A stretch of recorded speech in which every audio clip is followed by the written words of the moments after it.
cantant i compositora de Palafrugell, Sílvia Pérez Cruz, va obrir dissabte a la nit al Festival de Música Interludi de Calonge. Amb les entrades ja esgotades des de bon començament, el pati d'Armes del Castell de Calonge va acollir a la que és ja la cantant de moment.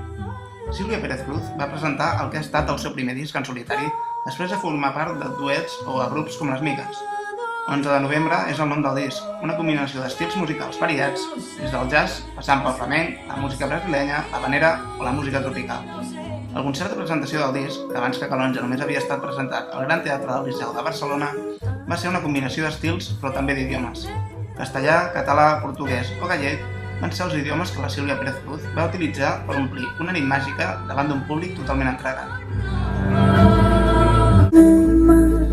Sueños de cristal,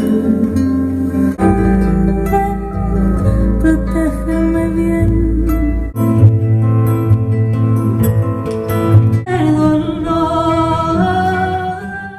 Aquest ha estat el primer concert del Festival Interludi que durant els propers caps de setmana acollirà diferents concerts.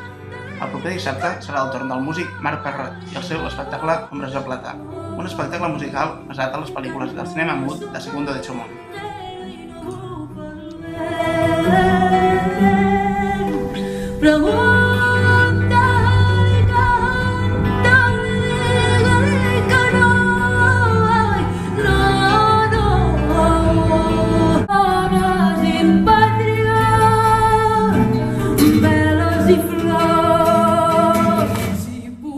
El Festival d'Interludi continuarà amb la nit pop, amb les actuacions de Maria Coma i de Joan Colomo el 3 d'agost, la nit de jazz amb Peter Bernstein, Jordi Rossi i Joe Martin l'11 d'agost, el concert d'Andrea Motis i Joan Chamorro el 14 d'agost i finalment finalitzarà amb la nit Gin Jazz amb en Xavi Jus Trio el 18 d'agost. Tots els espectacles programats per l'Interludi tindran lloc al pati d'Armes del Castell de Calonge.